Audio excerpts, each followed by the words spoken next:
Selamat pagi, salam sejahtera. Isu hangat petang ini, SPRM sahkan ada unsur rasuah dalam pembelian berkaitan COVID-19. Berita sepenuhnya.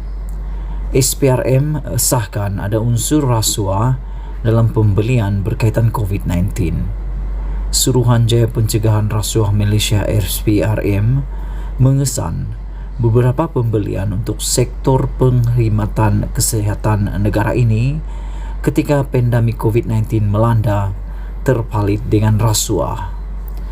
Ketua Pesuruhjaya SPRM Tan Sri Azam Baki berkata perbuatan itu menunjukkan ada individu yang tidak bertanggungjawab mengambil kesempatan untuk membuat wang haram daripada kesakitan dan kemalangan orang ramai. Beliau berkata, banyak negara menghulurkan bantuan ekonomi dan membuat pembelian perubatan, peralatan atau perubatan melalui tabung kecemasan. Namun sangat menyedihkan, walaupun pandemik dan negara berada dalam keadaan kecemasan, beberapa pembelian ini terpalit dengan rasuah. Ini menunjukkan terdapat individu tidak bertanggung jawab mengambil kesempatan membuat uang haram daripada kesakitan dan kemalangan orang ramai. Siasatan dilakukan SPRM berhubung COVID-19 termasuklah rasuah dalam perolehan perkhidmatan perubatan, penyalahgunaan kuasa dalam mengalihkan bantuan-bantuan dan pakej rangsangan. Selain itu, ia turut membabitkan penipuan yang berkaitan dengan peralatan perlindungan perubatan yang dipalsukan, yaitu pelitup muka, sarung tangan dan lain-lain. Dari segi kuantiti dan kualiti peralatan perubatan yang lebih rendah serta rasuah pegawai penguatkuasa dalam barisan penguatkuasaan ketika Perintah Kawalan Pergerakan PKP, katanya. Beliau mendedahkan situasi itu ketika menyampaikan ucap tama Forum Anti Rasuah Malaysia kali ketiga yang berlangsung di sini hari ini. Azam juga berkata, SPRM membuka sebanyak 376 kertas siasatan, membabitkan 415 tangkapan berkaitan jenayah rasuah mengikut Akta Pengubahan Wang Haram dan Kanun Keseksaan dalam tempoh 4 bulan pertama tahun ini. Katanya, suku pertama tahun ini juga turut menyaksikan sebanyak RM12.58 juta aset dirampas, manakala RM59 juta lagi dilucut hak. Sepanjang tahun lalu, sebanyak 829 kertas siasatan dibuka SPRM dan daripada jumlah itu, sejumlah 851 tangkapan dibuat dengan nilai aset dirampas adalah sebanyak RM162 juta, manakala RM5.13 bilion dilucut hak. SPRM akan terus mempergiatkan fungsi Suruhanjaya ini untuk membenteras aktiviti rasuah dan penyalahgunaan.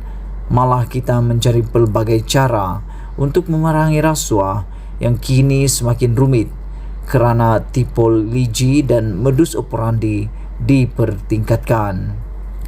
Sebagai contoh, sebelum ini SPRM perlu mendapatkan bantuan Jabatan Immigration untuk menumpaskan sindiket yang menggundam sistem immigration bagi mengeluarkan pas untuk pelawat dan pekerja sementara palsu, katanya. Beliau berkata, seramai 12 individu termasuk pegawai immigration ditahan dalam operasi secara besar-besaran terhadap 22 lokasi di Kuala Lumpur, termasuk 147 akaun bank dengan baki berjumlah RM10 juta dibekukan, hartanah bernilai RM11.8 juta dan 66 kenderaan bernilai RM13 juta dirampas, katanya.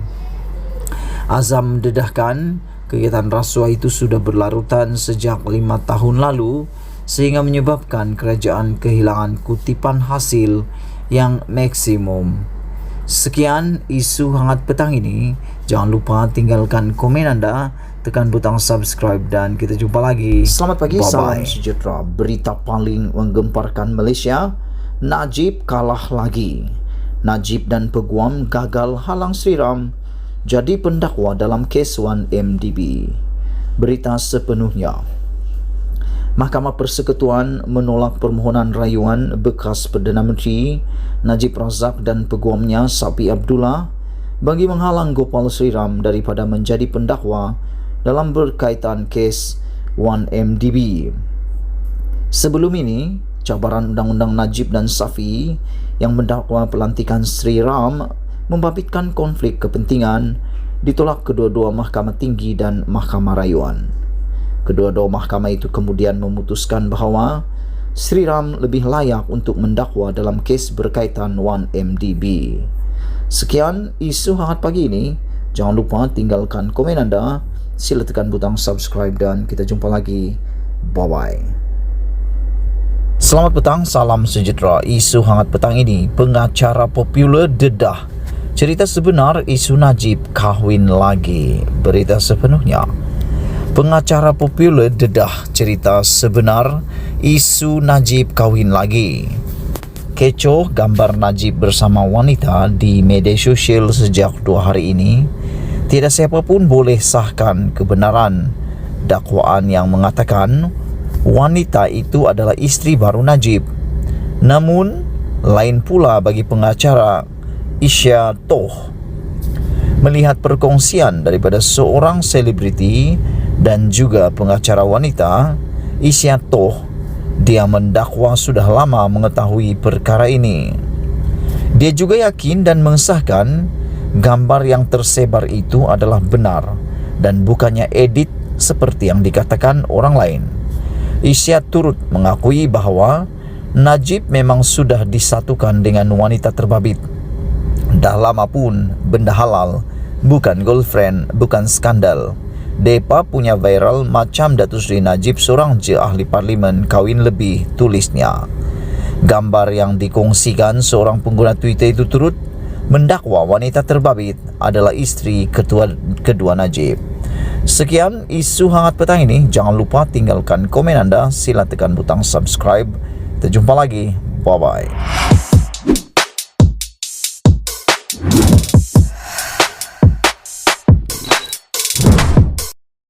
Selamat petang, salam sejahtera. Isu hangat petang ini.